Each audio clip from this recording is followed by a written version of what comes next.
Louvado seja o Senhor. Eu gostaria de fazer uma complementação na palavra de ontem à noite, quando nós vimos o encargo de João e o testemunho dele, porque a vida dele foi impactada pela manifestação da vida. Ele viu o Senhor como a palavra viva, expressando a vida eterna. E ele pôde ouvir, ver, contemplar e apalpar. E ele então nos leva a um caminho de como viver essa realidade. Mostra para nós que não é baseado no que nós falamos. O importante é a nossa vida, o que nós vivemos. E nessa vida, nesse viver, há três coisas importantes. A comunhão com o nosso Deus, como luz, comunhão com o nosso Senhor, como a palavra, e a comunhão com o Espírito, como a unção. Luz, palavra e unção. E a importância de permanecer nessa comunhão. Se vocês lerem 1 João, vocês vão ver quantas vezes essa palavra permanecer é citada. Nós precisamos viver numa comunhão com Deus e permanecer nessa comunhão. Porque é nessa comunhão e na permanência dessa comunhão que a vida se manifesta. E em 1 João, ele nos mostra que a mais alta expressão e manifestação dessa vida é o amor. Não o amor doutrinário, um amor abstrato, onde nós falamos, eu amo a Deus. Mas ele mostra em muitos e muitos lugares que o amor a Deus é expressado através do nosso amor aos irmãos. E esse nosso amor aos irmãos não é amor somente em palavra, mas em fato e em verdade. E quando nos mostra esse caminho, que é um caminho de expressão da vida através do amor, nós podemos então saber que nós deixamos a esfera da teoria e entramos realmente na prática. E também João nos mostra que nós devemos ter muito cuidado com os ídolos. Ídolos são as coisas que tomam o lugar de Deus. Os ídolos quebram, rompem a nossa comunhão com Deus. Muitas vezes nós temos dificuldade em ter comunhão com Deus porque nós temos ídolos em nossas vidas. Algumas vezes esses ídolos não são somente ídolos pessoais, são ídolos da casa. Ídolos da casa. E nós precisamos prestar atenção, porque os ídolos da casa causam um tremendo dano a toda a nossa família. Nós precisamos ir diante do Senhor, dizer, Senhor, nós queremos ser uma família que vive a palavra, que vive na comunhão, uma família que manifesta a vida. E outro ponto que é manifestado também nas epístolas de João é sobre essa questão de andar na verdade. Andar na verdade, andar na realidade. Por exemplo, em 2 João, nos mostra o seguinte, a partir do versículo 1, o presbítero, a senhora eleita e aos seus filhos, a quem eu amo na verdade. Isto é, amar de fato. Amar de uma maneira sincera, sem cobertura. Amar de uma maneira real. Não somente eu, mas também todos os que conhecem a verdade, por causa da verdade que permanece em nós e conosco estará para sempre.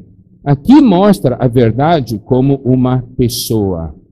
Isso, amados irmãos, se refere a esse espírito da realidade, que é a essência, que deve ser a essência dessa nossa vida.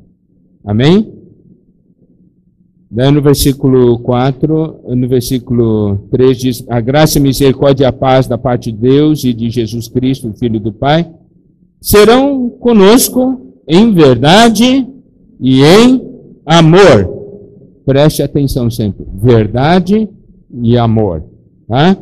Fiquei sobremodo alegre em ter encontrado dentre os teus filhos os que andam na verdade, de acordo com o mandamento que recebemos da parte do Pai.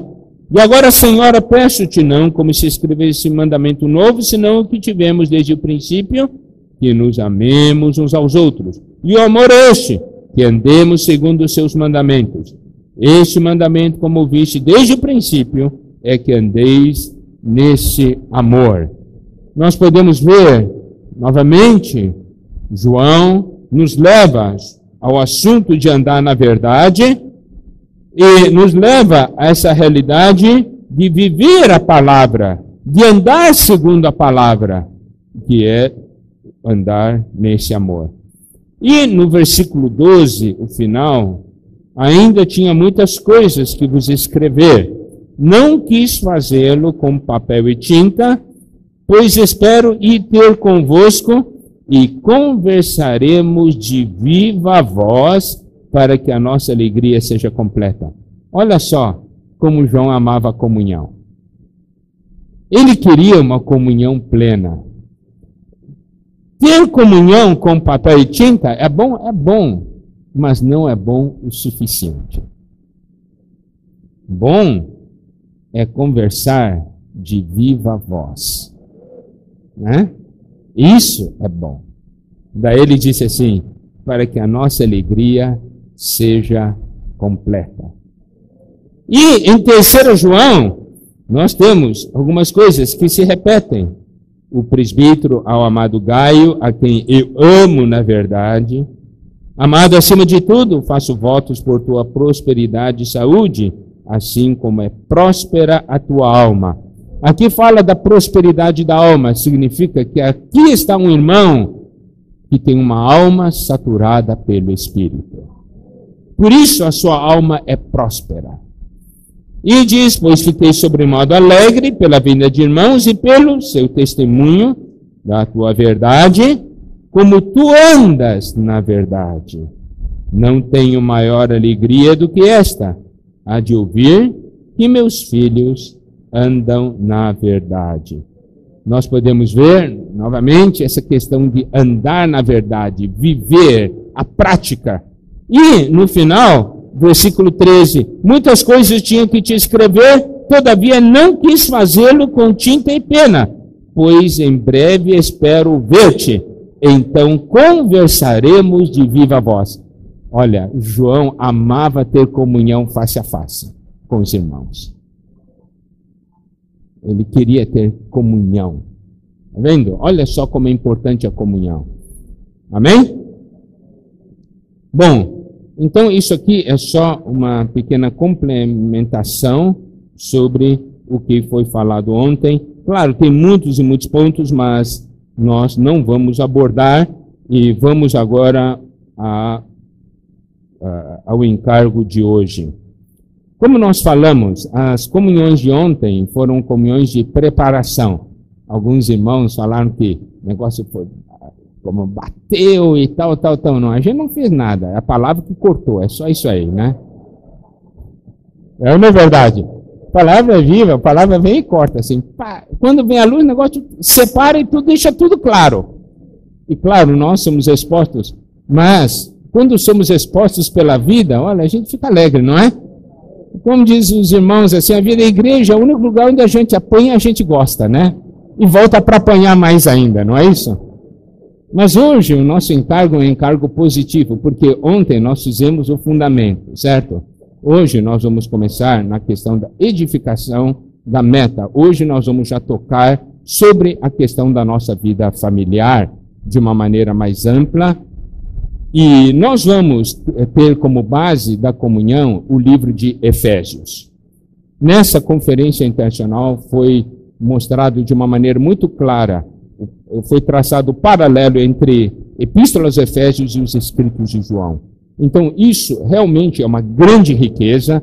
Se nós penetrarmos nisso aqui, nós vamos ver uma clara direção de Deus para as nossas vidas hoje. Então, nosso desejo é usar esse encargo da Conferência Internacional e aplicarmos na nossa vida familiar, de tal forma que nós sejamos realmente edificados. Amém? Então, vamos abrir nossas Bíblias na Epístola de Paulo aos Efésios. Nós vamos tocar em certos pontos.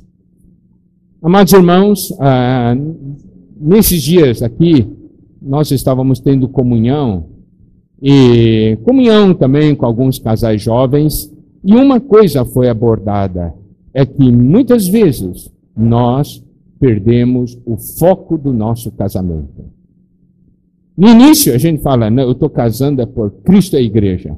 Estou casando por causa do Senhor. Isso é para o Senhor. Mas muitas vezes isso foi somente de palavra e língua. Não foi de fato e de verdade. Se foi somente em palavra e língua e não é de fato e verdade, logo, logo nós vamos enfrentar problemas no nosso casamento. Por isso, nosso intuito hoje, nessa manhã, nessa comunhão, é nós novamente voltarmos para o alvo. Nós renovarmos a nossa visão, renovarmos a nossa consagração, saber qual é a razão desse nosso casamento. Por que Deus nos uniu? Por que Deus constituiu a nossa família? Efésios 1:1 diz o seguinte: Paulo, apóstolo de Cristo Jesus, por vontade de Deus, aos santos que vivem em Éfeso e fiéis em Cristo Jesus. Aqui tem uma palavra endereçada aos santos e fiéis. Nós precisamos perceber que a palavra de Deus sempre tem um alvo. Quando Deus fala para alguém. E nesse caso, ele está falando para os santos e fiéis. Sabe, amados irmãos, a visão da santificação é uma visão que nós nunca podemos perder. Nós somos santos. Nós somos separados para Deus. Diga isso para o seu cônjuge.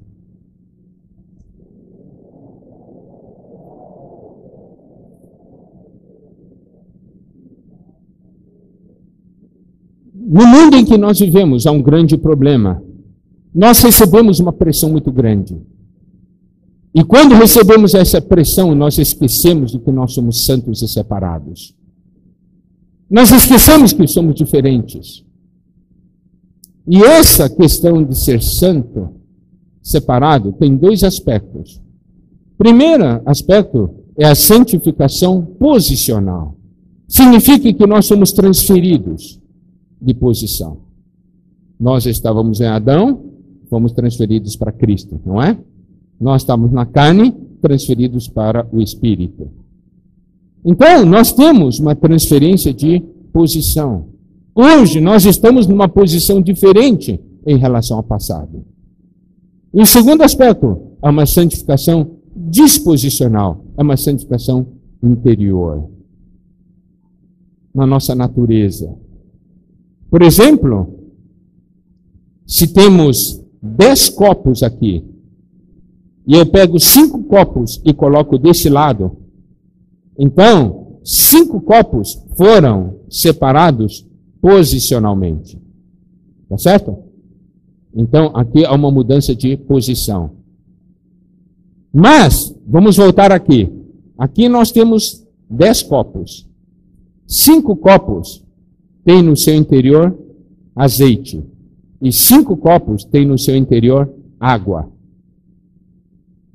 Eles podem estar nesse momento numa mesma posição, mas interiormente eles são diferentes. Está vendo? Então eu pego esses 5 copos de azeite e coloco aqui. Ou podemos dizer o seguinte: primeiro nós somos transferidos posicionalmente e nós somos trabalhados para sermos diferentes disposicionalmente, interiormente. Essa santificação é muito importante. Por quê, amados irmãos? Porque se isso não for realidade em nossas vidas, em nosso casamento, nós vamos ter um desejo de ser igual às pessoas do mundo. Nós vamos sempre olhar para o mundo e nos compararmos com as pessoas do mundo e com um forte anseio de sermos como as pessoas do mundo são. Por isso, amados irmãos, não é suficiente simplesmente ter uma mudança de posição. É importante ter uma mudança de disposição, uma mudança interior. E aqui, essa palavra é uma palavra destinada aos que são santos. Amém?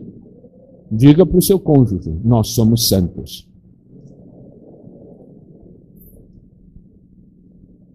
Isso quer dizer o quê? A Deus o sonho de ser igual aos outros. Diga para o seu cônjuge: bye bye sonhos.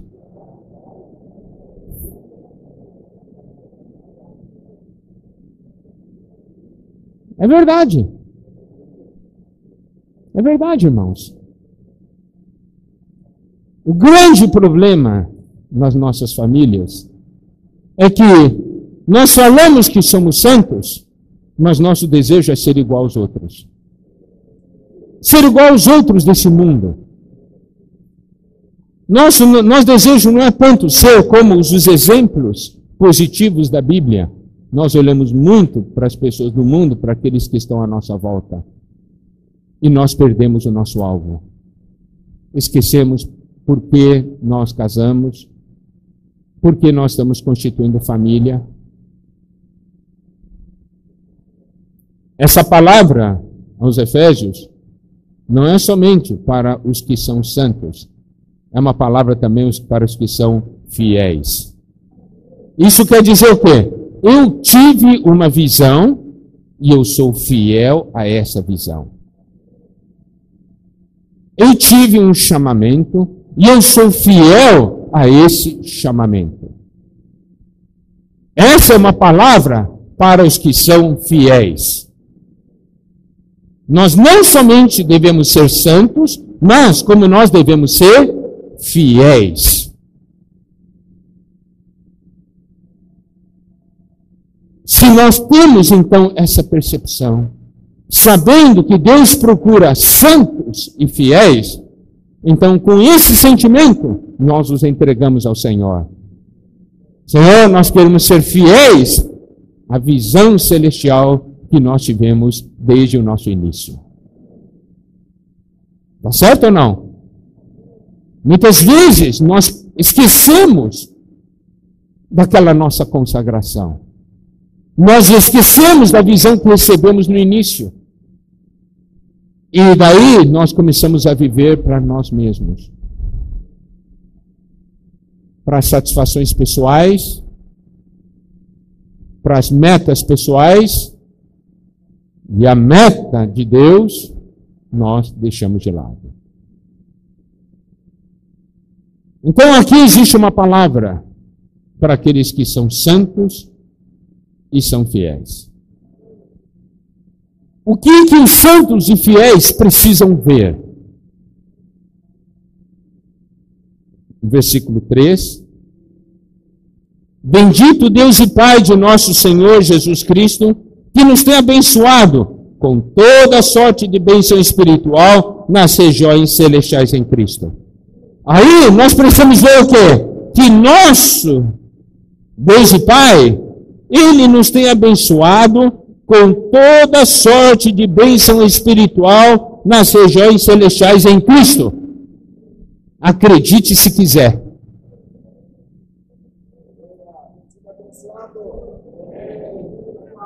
Deus quer te dar toda sorte de bênção espiritual. Ele deseja dar ou não? Aqui ele diz, nos tem abençoado com toda sorte de bênção espiritual nas regiões celestiais em Cristo. Mas cadê as bênçãos? Cadê?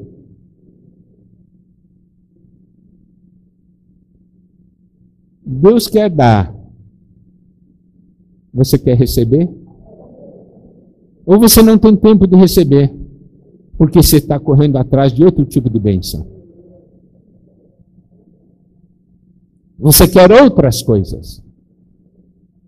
Nós muitas vezes desejamos outras coisas. Nós não desejamos aquilo que Deus realmente deseja nos dar. Ele nos tem abençoado com toda sorte de bênção espiritual nas regiões celestiais em Cristo. Olha, amados irmãos, o Senhor tem falado conosco muito sobre o dispensar do Deus triuno. Não é verdade? Sobre a obra do Pai, a obra do Filho, a obra do Espírito. Nós ouvimos isso nas conferências, nas comunhões. Isso mostra uma coisa, que Deus tem uma meta e Ele, por causa dessa meta, quer trabalhar em nós. Quer trabalhar em nossa pessoa e quer trabalhar em nossa casa. A questão é se nós queremos ou não o que Deus quer dar para nós. Você quer? Quem quer, levanta a mão. Amém. É isso aí. Eu quero. Eu quero.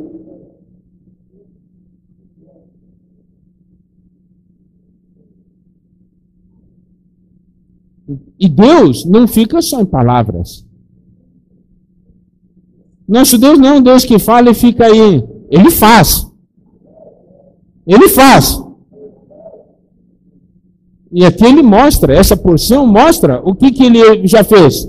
Primeiro, nos escolheu.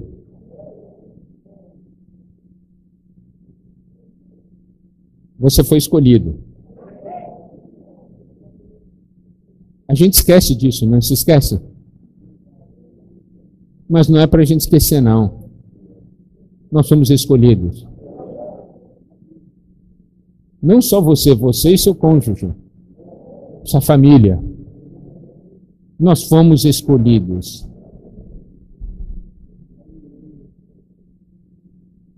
É uma honra ser escolhido? Você diz, não, por que você veio me escolher? Eu queria tantas outras coisas. Eu não quero isso que você quer dar para mim, eu quero essas outras coisas. Você está alegre em ser escolhido? Bye bye sonhos.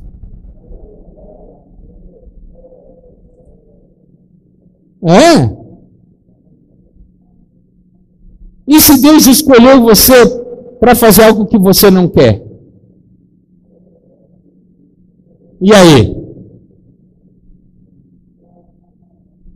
Amém?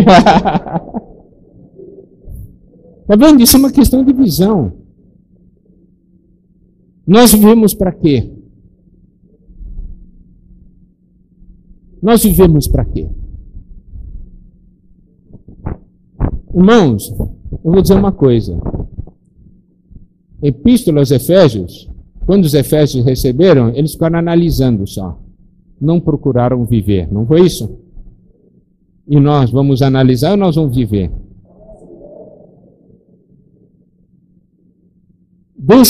Deus quer dar as bênçãos, então eu quero as bênçãos. Eu quero as bênçãos, não é assim? Isso é procurar viver. Mas tem bênção. Puxa, interessante. Bom. Mesma coisa que falar para você assim, olha, o negócio é o seguinte, tem uma herança para você, né? R$1 milhão. E você vai dizer assim, puxa, interessante, hein? Eu nunca tinha pensado nisso. Bom. É assim que você reage? Qual é a sua reação? Cadê? Eu quero ver! Cadê? Eu quero ver!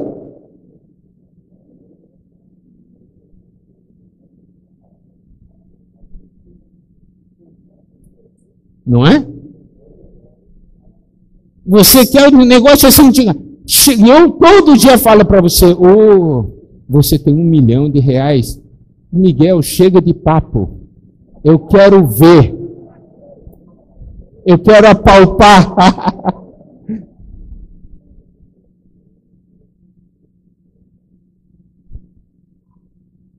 Louvado seja o Senhor. Nós somos escolhidos nele antes da fundação do mundo. Para quê? Para sermos santos e irrepreensíveis. O Senhor diz, eu escolhi você para ser santo e para ser irrepreensível. Então o Senhor diz de uma maneira muito clara para nós por que Ele nos escolheu. E essa escolha é alguma coisa real. Ele nos escolheu para nós sermos santos e irrepreensíveis. Se Ele nos escolheu para isso, nós temos um desejo, então, de sermos santos e irrepreensíveis. Por que Deus escolheu a nossa família? Deus quer que a nossa família seja santa e irrepreensível.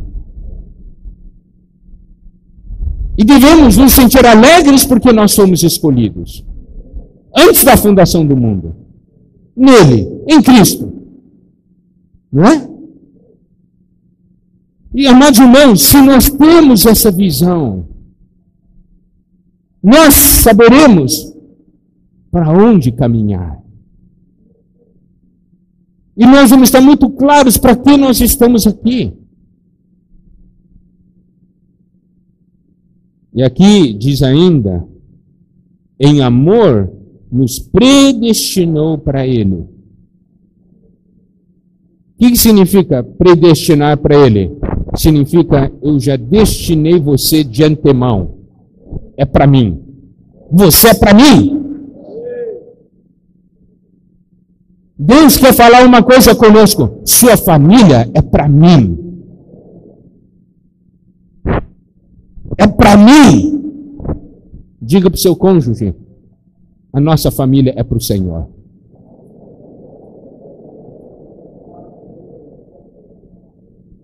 Por quê? Porque Deus escolheu e Deus predestinou. Já tinha destino certo. É para mim. Agora, nós temos uma tendência de vivermos para nós mesmos. Vira e mexe, nós esquecemos da nossa visão e passamos a viver para nós mesmos. Nós esquecemos de que nós vivemos para o Senhor. Se nós vivemos para o Senhor, nós temos então uma constante pergunta para o Senhor: Senhor, o que você quer de mim? O que você espera de mim? O que você quer da minha família? O que você espera da minha família? Não é?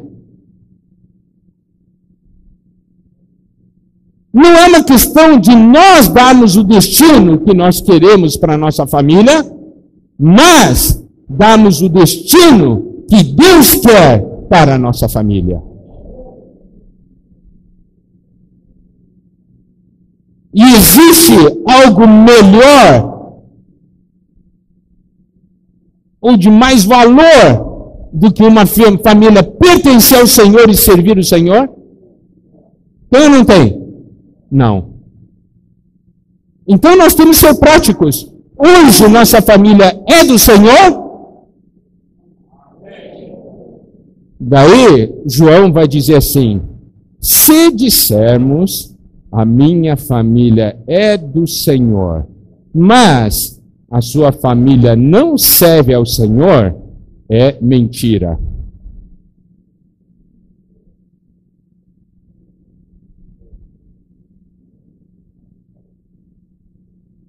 Os irmãos compreenderam? Entenderam? Concorda comigo? Por isso que nós falamos, ontem foi preparação. Nós falamos, minha família é do Senhor. Ok, vamos lá então na prática, na realidade. Está servindo o Senhor? Como Deus está usando você? Como Deus está usando você? Então fala. Se você está servindo o Senhor, como Deus está usando você? Qual é a sua influência na vida das pessoas em sua volta? Fala. Fala. Como Deus está usando? Mas não, eu todo dia oro e leio a palavra. Oro a Deus e leio a palavra. Tudo bem, isso é a sua vida com Deus. Cadê o seu serviço? Deus usa você como? Como Deus usa? Vamos ser práticos. Como Deus usa?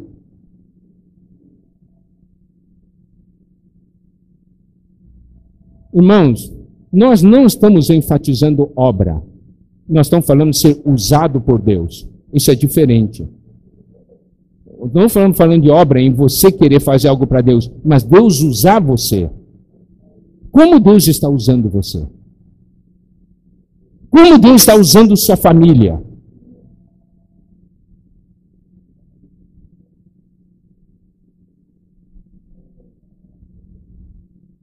Ele nos predestinou para Ele, para a filiação, para sermos filhos maduros, para a plena filiação.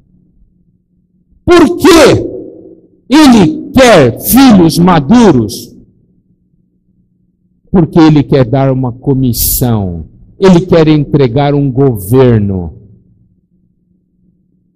Você sabe, muitos pais têm suas empresas e ele tem um sonho. Eu quero que meu filho cresça e um dia eu vou entregar para ele tudo isso que está nas minhas mãos. Não é? Eu vou entregar para ele o que está nas minhas mãos. Nosso Pai, nosso Deus e Pai, tem esse tipo de desejo ou não? O que você acha? Quem acha que tem, levanta a mão. Quer entregar. Diz assim, o que está esperando? Estou esperando que o Miguel cresça. Por quê? Porque eu quero entregar algo para ele. Eu quero que ele cuide para mim. Né? Não só Miguel, mas tem uma família do Miguel. Isso é prático. Isso é prático.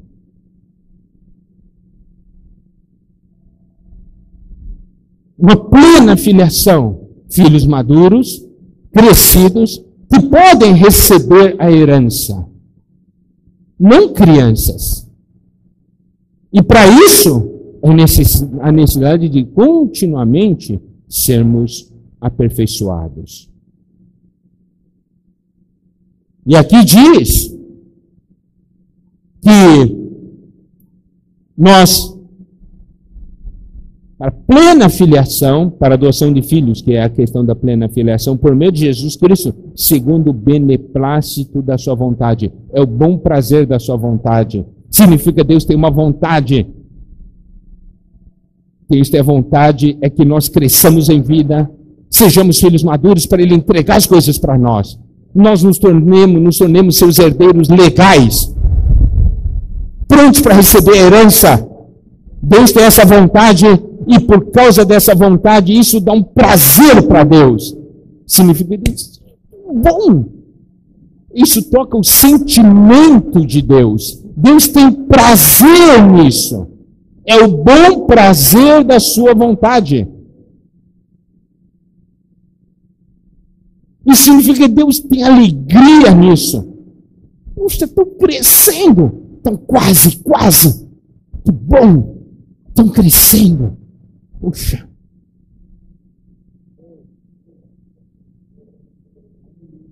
Ele está olhando para a nossa família e diz, essa família está crescendo. Não estou falando crescendo em número, estou falando crescendo em vida.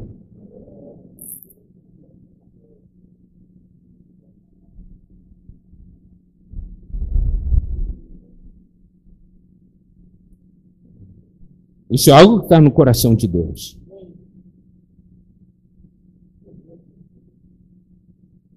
Para louvor da glória de sua graça. Isso quer dizer o quê, amados irmãos? Que o Senhor está, então, todos os dias nos suprindo com a sua graça. Ele vai nos suprindo com sua graça. Vai nos suprindo com sua graça. E aí começa a haver uma expressão, uma manifestação. Essa expressão e manifestação chama-se glória. Glória é uma expressão de Deus. Porque Ele vai nos suprindo, porque Ele tem essa vontade e Ele está fazendo isso. Irmãos, Ele está ou não está fazendo isso aí? Ele está fazendo isso. Ou Deus parou? Não, Ele está fazendo isso. Esse é o dispensar do Pai. Ele não está parado, Ele está fazendo isso, amados irmãos. Diga para o seu cônjuge, Ele está fazendo isso.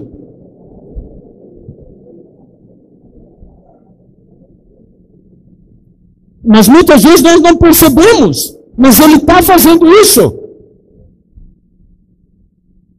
E nós temos então que perceber que Ele está fazendo isso aí e nós cooperarmos com Ele. Sermos um com Ele. Minha família é do Senhor, é para ser usada pelo Senhor, é para servir o Senhor. Nós somos separados, nós estamos crescendo, sendo preparados para governar o mundo que há de vir. Deus está nos tornando cada dia mais santos, mais separados, mais irrepreensíveis. Isso dá prazer para Deus, essa é a vontade de Deus. A vontade de Deus está muito clara nessa porção da palavra. Então nós não podemos perder esse nosso alvo. Qual que é o seu sonho? Meu sonho é eu trabalhar bastante, ganhar bastante dinheiro, comprar uma casa à beira-mar, depois comprar um iate, aí vou me aposentar, daí vou velejar o dia inteiro. Lá no mar. Vida mansa, vida boa.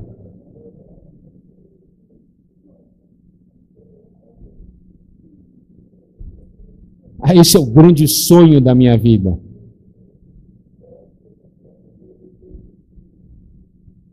Ou o sonho da sua vida é: eu quero ser usado pelo Senhor. Eu quero que minha família faça diferença. Quero que minha família reine. Eu não estou aí para ficar velejando.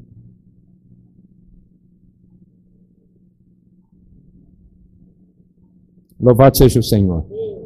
Então, Ele nos supre de graça, e essa graça, pelo fato de suprir essa graça, a vida se manifesta e nós temos a glória. E porque a glória aparece, existe o louvor. Todos ao redor dizem: puxa, que coisa boa.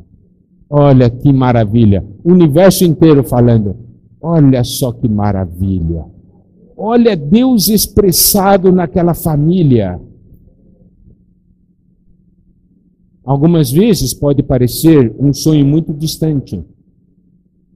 Muitas vezes olhamos para a nossa família, talvez pelos problemas que temos, pelas coisas existentes, você diz assim: possível? É possível ou não é? É? Mas está todo mundo morto. Por que incomodar o mestre, né?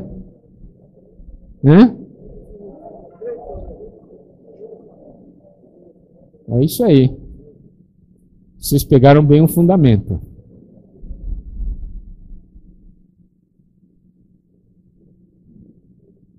Bom. E daí continua. Ele nos concedeu gratuitamente no amado. Tudo isso nos deu gratuitamente, amados irmãos. Está ali disponível. Gratuitamente no amado, no qual temos a redenção pelo seu sangue, a remissão dos pecados, segundo a riqueza da sua graça. Amados irmãos, nós nunca devemos nos esquecer da obra da redenção. Sabe, muitas vezes nos esquecemos de que nós somos pecadores. Com o tempo a gente se acha justo, se acha bom, se acha merecedor. Nunca devemos esquecer de que nós somos pecadores.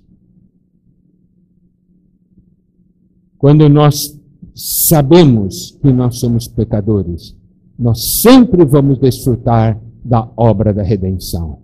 E nós vamos ser sempre gratos ao Senhor. Algumas vezes no carro, eu escuto hinos quando estou viajando. E tem alguns hinos que falam: o Senhor morreu por mim por causa dos meus pecados. Eu choro. Obrigado por você me amar, por você morrer por mim.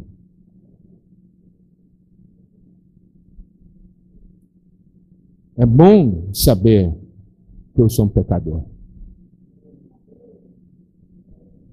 Ganhei a graça dele, ganhei sua vida, ganhei seu perdão, e por isso no meu coração eu tenho gratidão ao Senhor.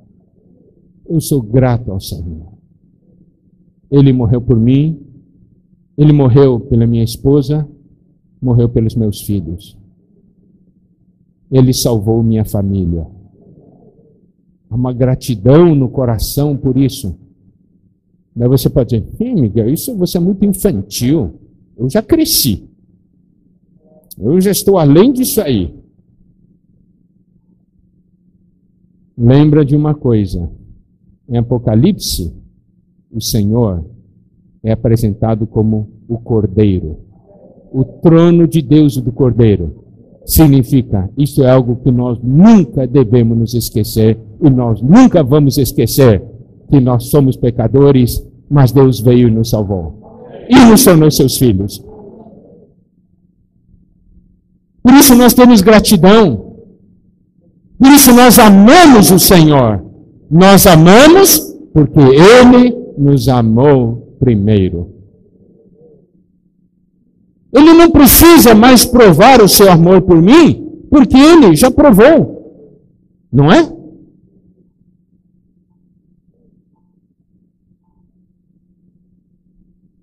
No qual temos a redenção pelo seu sangue, a remissão dos pecados, segundo a riqueza da sua graça. A minha família foi comprada. A minha família pertence ao Senhor.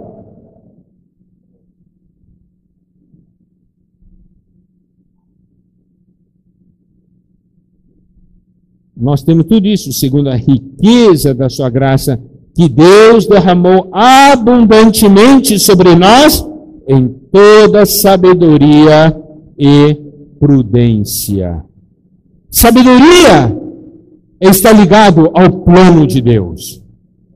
Dentro da sabedoria de Deus, Deus fez um plano. Mas não foi somente na sabedoria. Deus derramou abundantemente sobre nós em toda sabedoria e prudência. O que é prudência? É a aplicação da sabedoria. Se refere ao quê? Se refere à execução desse plano.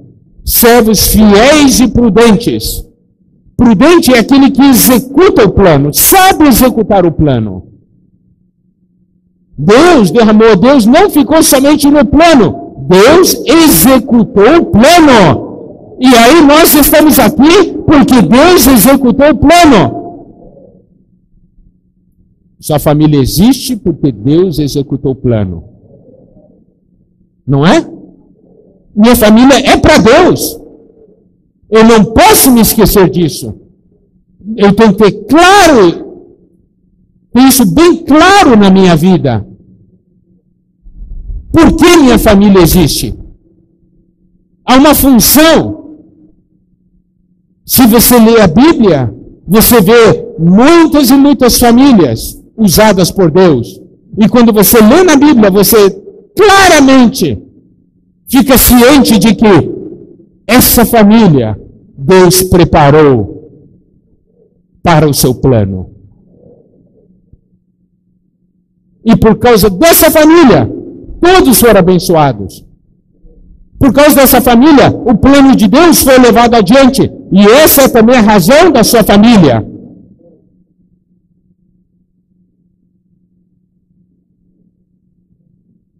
Amém? Daí fala, desvendando-nos o mistério da sua vontade, segundo o seu bom prazer que propuser em Cristo. Ele mostrou para nós qual é a vontade dele. Era um mistério, a gente não sabia. Mas ele mostrou ou não mostrou? Mostrou. Por que ele mostrou? Só para você saber? Não. Ele nos mostrou porque ele quer que a gente viva para isso. É para que isso se torne realidade em nossas vidas. Amados irmãos, na comunhão frequente com o nosso amado irmão Dong, a gente nota o desespero que ele tem dentro de si em ver cada família útil para Deus. Cada família com visão, sabendo para que está aqui.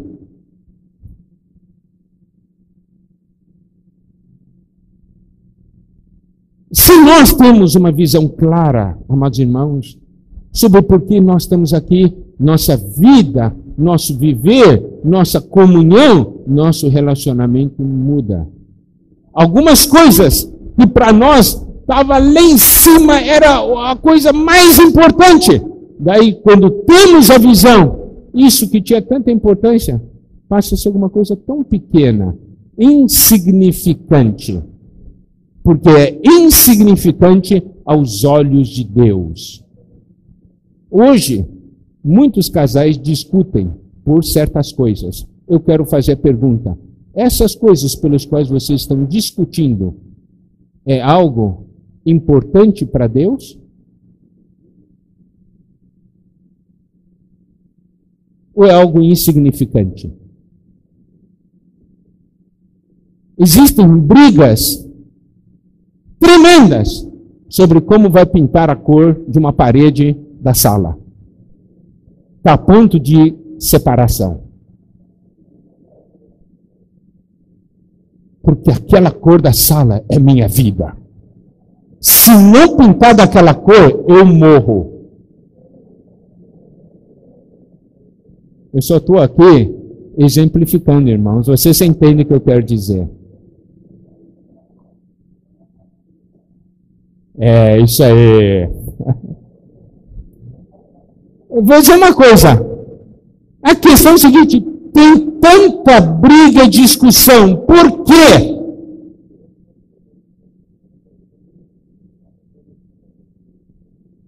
Está ligado a Efésios 1, o motivo da sua briga? Tá?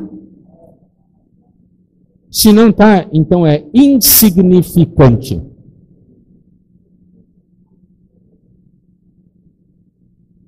Vai fazer alguma diferença? Se for de um jeito ou de outro? Não. Mas agora o que está aqui em Efésios 1, isso tem importância. Isso tem importância. Mas, irmãos, o inimigo é muito sutil. Ele vem e nos destrói com coisas insignificantes.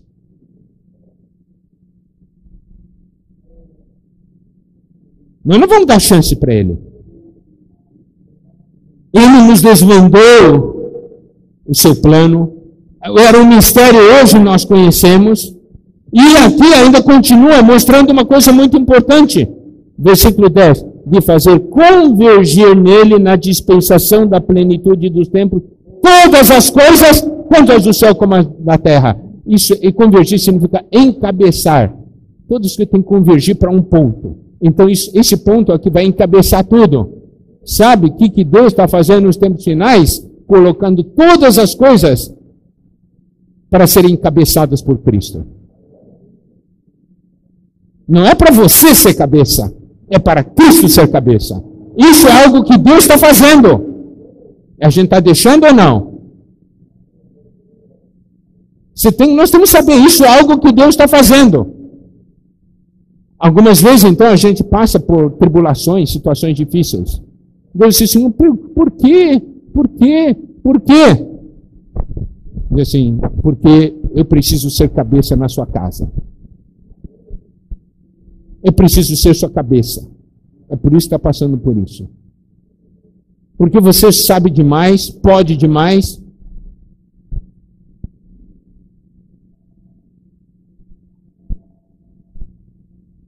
Deus hoje está fazendo isso, irmãos. Nós temos que perceber o que Deus está fazendo. Senão a gente fica perdido. O que Deus hoje está fazendo na sua vida? O que o Senhor está fazendo hoje na sua vida? Você pode falar para mim o que está fazendo na sua vida? Você tem que responder, Efésios 1. Pronto. Nós precisamos estar claros. Não é palavra e língua. Tem que ser fato e realidade.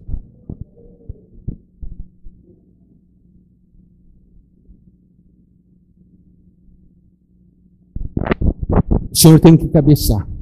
A palavra do reino que o Senhor está falando para nós, nesses últimos anos. Irmãos, aquilo não é capricho do irmão Dong. Aquilo é Deus fazendo Cristo encabeçar todas as coisas.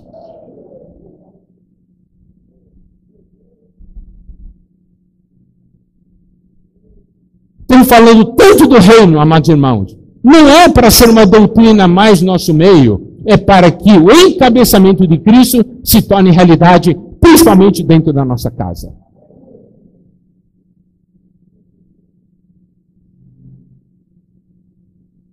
Eu vou dizer uma coisa. Se você consegue ver Efésios 1, você vai ver o que Deus está fazendo. Fazendo em você e em mim. Fazendo na sua casa e na minha casa. Todos nós estamos debaixo desse dispensar, desse trabalhar de Deus.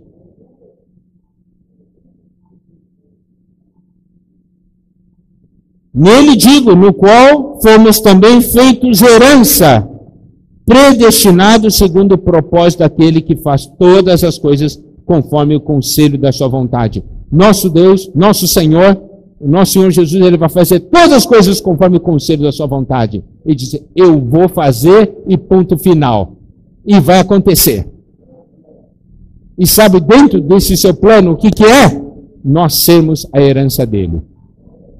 Ele ser nossa herança e nós sermos a herança dele.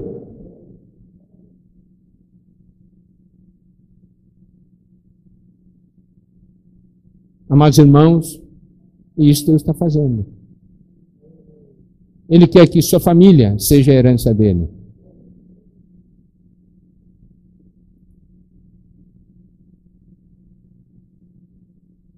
Se nós então percebemos esse trabalhar de Deus constante em nossa vida, em todos esses aspectos, nossa família não vai perder o rumo. E nós temos que transmitir isso aos nossos filhos. Mas isso não é doutrina, isso é viver.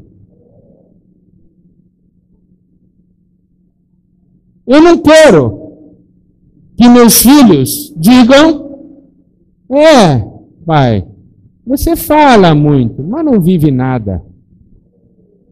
Qual que é a impressão que os nossos filhos têm de nós? Qual a impressão que eles têm de nós?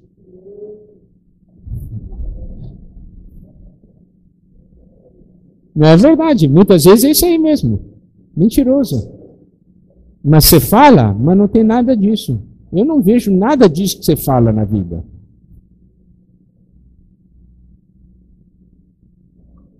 E agora, nós vamos ficar desesperados? Desesperados em ir diante do Senhor. Porque Ele pode mudar tudo. Ele quer restaurar tudo. É só a gente dar chance para o Senhor. Ele quer edificar nossa casa, não quer? Quer ou não quer? Se Ele quer, sai da frente. Deixa Ele fazer.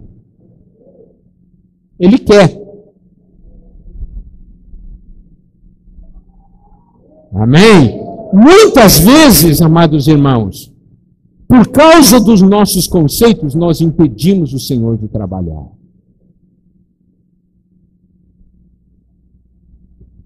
Ele vai fazer. Ele quer que nós sejamos a herança dele. E ele ser a nossa herança. A fim de sermos para louvor da sua glória. Olha, toda vez que termina com dispensar, seja do Pai ou do Filho ou do Espírito, fala do louvor da sua glória. Significa o quê? A vida se manifestou. Daí a louvor. A vida se manifestou. Dispensar do Pai. Resultado, louvor da glória à sua graça. A vida se manifestou. Dispensar do Filho. A vida se manifestou. Dispensar do Espírito. A vida se manifestou. Olha, amados irmãos, melhor coisa é deixar Deus trabalhar e aí a vida se manifestar.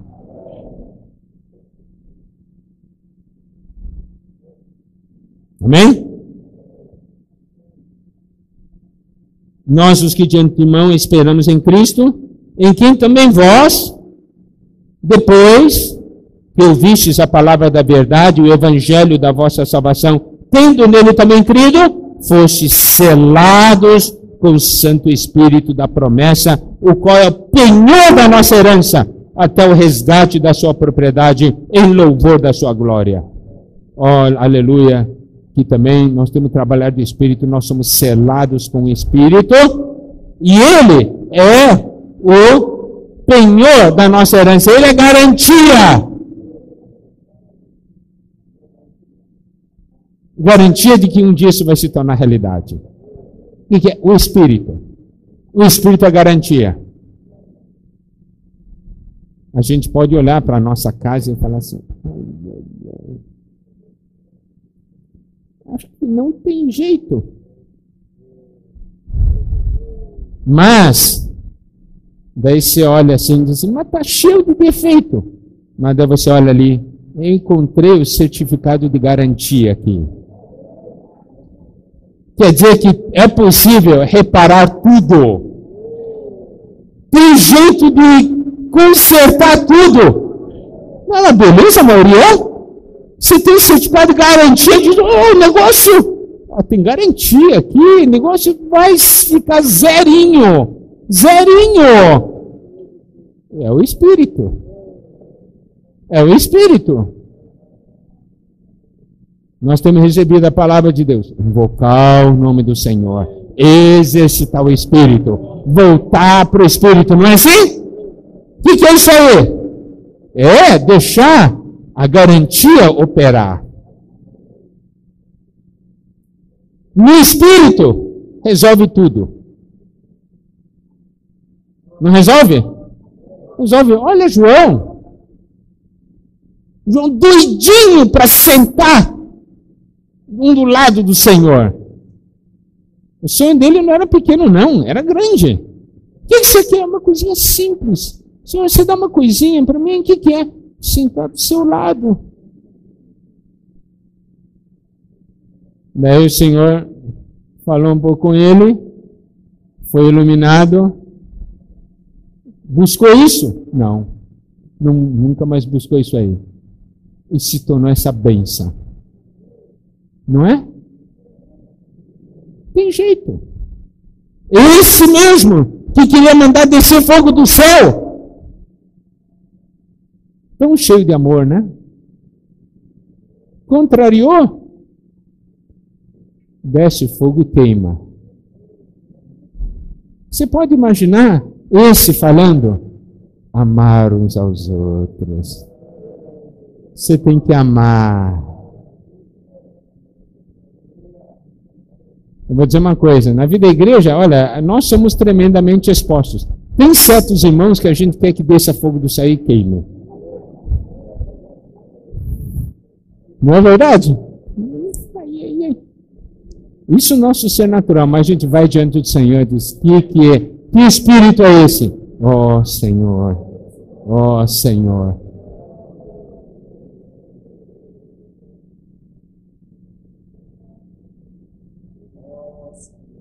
Então, amados irmãos, nós podemos ver, e nós sabemos que esse dispensar do Deus triuno gera algo. Existe um poder que opera em nós. Nós precisamos saber que existe um poder que opera em nós. A partir do versículo 17 diz: para que o Deus de nosso Senhor Jesus Cristo, o Pai da Glória, vos conceda espírito de sabedoria e de revelação no pleno conhecimento dele, iluminados os olhos do vosso coração para saberdes qual a esperança do seu chamamento, qual a riqueza da glória da sua herança nos santos e qual a suprema grandeza do seu poder para com os que cremos, segundo a eficácia da força do seu poder, o qual exerceu ele em Cristo, ressuscitando dentre os mortos e fazendo sentar à sua direita nos lugares celestiais. Aqui, essa porção mostra para nós, amados irmãos, que existe algo que aqui chama de suprema grandeza do seu poder. Existe algo que se chama a eficácia da força do seu poder, que ele exerce em quem? Em nós, para com os que cremos, e que ele exerceu um dia em Cristo. Esse poder que ele foi exercido em Cristo, ressuscitando dentre os mortos e fazendo assentar à sua direita nos lugares celestiais, significa esse poder de ressurreição e esse poder de ascensão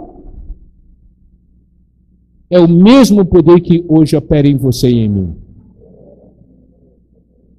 Então, tem ou não tem esperança? Tem. O negócio é dar jeito, deixar o Senhor fazer.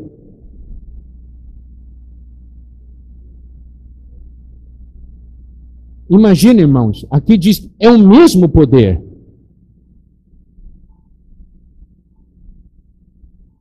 Continua, acima de todo principado e potestade, poder e domínio, e de todo nome que se possa referir não só no presente século, mas também no vindouro, e pôs todas as coisas debaixo dos pés. É um poder capaz de colocar todas as coisas debaixo dos pés do Senhor.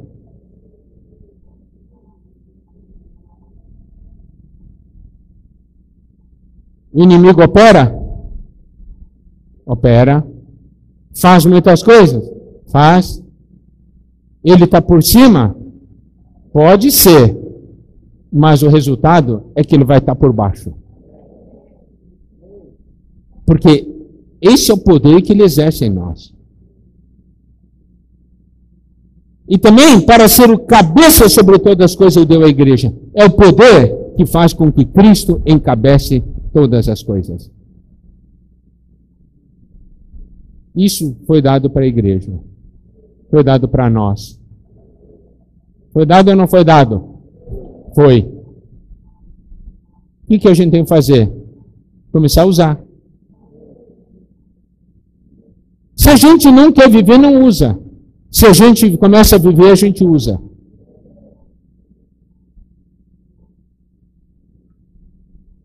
Então, você pode ver, todo esse operar de Deus gerou algo que se chama igreja. Não é? Gerou algo que se chama igreja. Bom, isso aqui é a questão da visão. Percebemos hoje o que Deus está fazendo. Ele está ou não está fazendo? Tem certeza que está fazendo? Se abrirmos nossos olhos espirituais, vamos ver que isso ele está fazendo. Está fazendo em quem? Hã? Em quem? Em mim. Só em mim? Não. Em quem? Na minha família. Agora, dá uma olhada para a situação da sua casa. Eu tenho que dizer assim, o Senhor quer operar essa realidade na minha casa.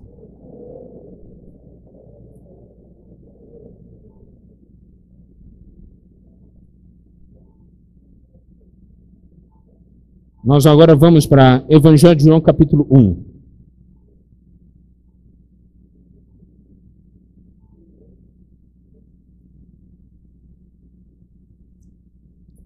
Em Efésios 1, nós vimos claramente que o nosso Deus, ele tem um plano e ele não ficou parado. Ele veio e executou o plano, não foi? E ele opera em nós continuamente. E o resultado desse operar é a manifestação dele. Por isso que no final de cada parte que ele opera, fala do louvor da glória, da sua graça, ou louvor da sua glória. Significa que apareceu a glória, a vida se manifestou. Não é? Deus, ele faz. Ele opera. E por isso que também nas nossas vidas, ele não quer que a gente somente fique nas palavras. Ele quer operar por meio de nós. Por meio da nossa família. Nosso desejo, amados irmãos, é que depois dessa comunhão de casais, todas as nossas famílias, todas as famílias aqui presentes, tenham restaurado o alvo. Sabendo por que nós existimos, para que nós temos família, para que nós somos, para que são nossos filhos.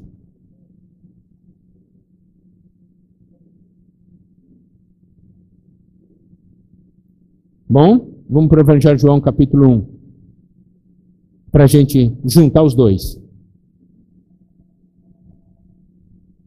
O Evangelho de João, capítulo 1, versículo 1, fala: no princípio era o Verbo estava com Deus, e o Verbo era Deus.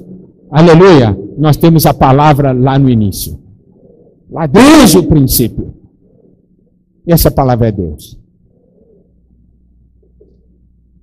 Ele estava no princípio com Deus.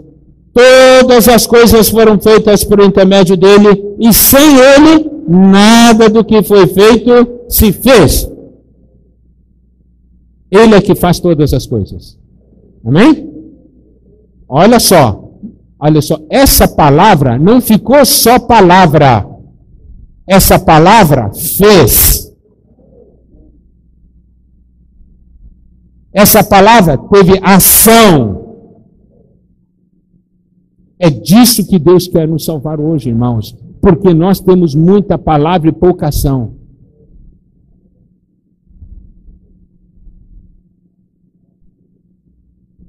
A vida estava nele. A vida estava nessa palavra. E a vida era a luz dos homens. Aqui nós temos uma palavra. Não somente faz. Essa palavra é luz. A luz resplandece nas trevas. As trevas não prevaleceram contra ela. Versículo 6. Houve um homem enviado por Deus, cujo nome era João. Aqui nós temos uma afirmação muito importante. Deus enviou alguém. Para quê? Este veio como testemunha para que testificasse a respeito da luz, a fim de todos virem a crer por intermédio dele. Então, se você perguntar, João, qual que é o propósito de João? Ele veio como testemunha. Deus enviou ele como testemunha, não é assim? É isso que esse versículo quer dizer. E aí, nós voltamos a um ponto que nós já compartilhamos no passado. Você está nessa terra porque simplesmente nasceu, ou você está nessa terra porque você foi enviado por Deus? Não, eu nasci. Isso aí é uma visão. Eu nasci. Eu não pedi para nascer, mas eu nasci. A outra visão, a visão elevada é: eu fui enviado por Deus. Você foi enviado por Deus? Sua esposa foi enviada por Deus? Seus filhos foram enviados por Deus? Ah, aí a coisa muda de figura, não é? Não é verdade? Muda ou não muda de figura? Foi enviado por Deus para ser o quê? Para ser engenheiro. Deus enviou o meu filho para que ele se torne um bom engenheiro. Enviou minha filha para essa terra para que ele se torne um médico. Que coisa tremenda, né? É isso?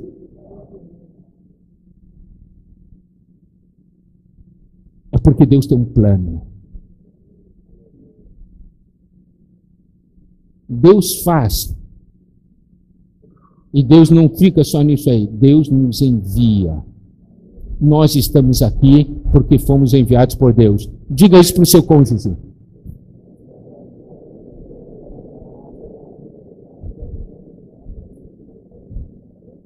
Ô William, você vai ser papai, não é? Não sabe ainda a criança é masculina ou feminina, não sabe, né? Mas uma coisa você pode ter certeza, foi enviado por Deus. Essa tem que ser a nossa visão.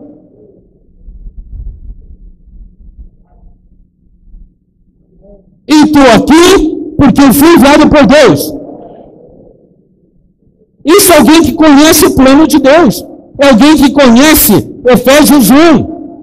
Só quem conhece Efésios 1 vai dizer, eu estou aqui porque eu fui enviado por Deus.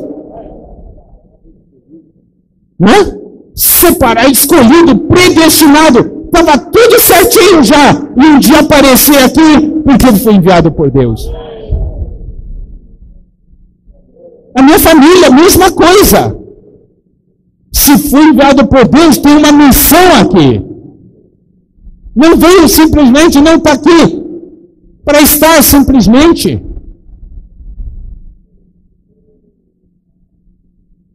Ele não era luz, mas veio para que testificasse da luz, a saber, a verdadeira luz que vinda ao mundo ilumina todo homem. Você pode ver que essa palavra viva, tem uma função, trabalhar no homem. Não é? A vida estava nele e a vida era a luz dos homens. Essa palavra está aqui, esse Senhor, essa palavra da vida, ele está aqui por causa do homem. A verdadeira luz que vinda ao mundo ilumina todo homem. O Verbo estava no mundo, o mundo foi feito por intermédio dele, mas o mundo não o conheceu. Veio para o que era seu e os seus não o receberam. Olha só.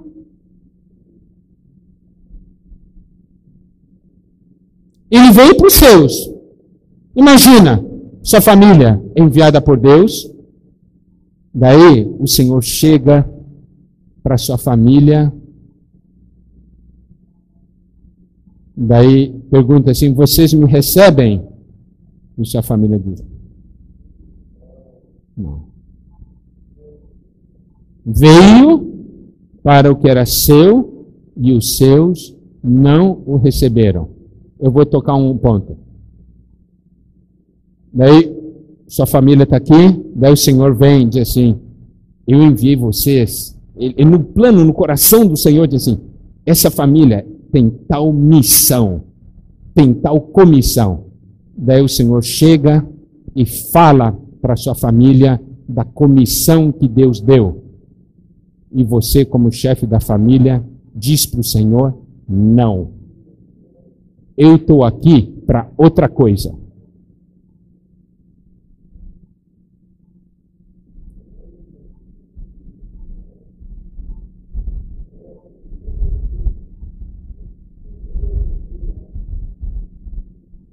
Eu não tenho tempo para essas coisas do Senhor. Eu tenho outras coisas para fazer. O Senhor vai dizer, mas eu enviei você. Não quero saber. E aí? E aí?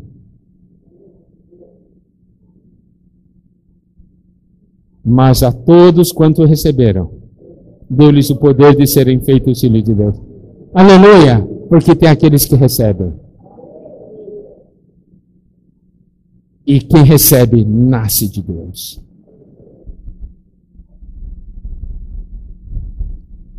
E essa porção termina com o versículo 14. E o Verbo se fez carne e habitou entre nós, cheio de graça e de verdade, e vimos a sua glória, glória como do unigênito do Pai. Sabe de uma coisa, amados irmãos? João, quando escreveu isso, ele tinha algo no seu coração. Algo, a mesma coisa que está ali em 1 João. Ele quer que a vida se manifeste. Preste atenção. Esse versículo 14 diz, e o Verbo se fez carne. Significa que Deus tornou-se homem, não é isso? que essa palavra se tornou homem, que essa palavra se encarnou. Mas a ordem do versículo 14 está fora de ordem, de acordo com os fatos. Por quê? Porque no versículo 10 diz assim, o verbo estava no mundo. Né? No versículo 10 já diz, o verbo estava no mundo. E aqui no versículo 14, ele fala que o verbo se fez carne. E ainda mais uma coisa, ele fala que o verbo se fez carne depois de o quê?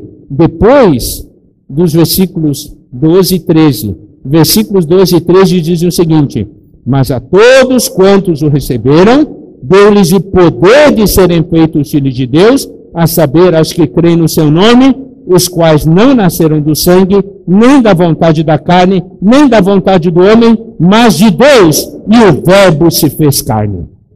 Isso quer dizer o quê, amados irmãos? Que hoje o Senhor deseja que nós sejamos essa palavra encarnada. Isso quer dizer que essa palavra, hoje, Ele quer que seja manifestada em nós, que nascemos dele, de tal modo que as pessoas hoje também podem tocar a palavra da vida, possam ver, ouvir, contemplar a palavra da vida, porque o Senhor terá um grupo de pessoas nessa terra que vai fazer a vida se manifestar. E essa é a sua família e minha família. Essa tem que ser a nossa visão. Esse tem que ser o nosso anelo. Se eu tenho que edificar nossa casa é para isso, não é? Isso sim tem valor. Isso tem valor. Nós somos enviados por Deus para essa terra.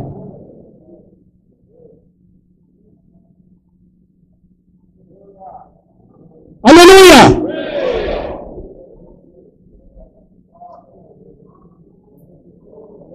Nós temos algo a cumprir aqui nessa terra.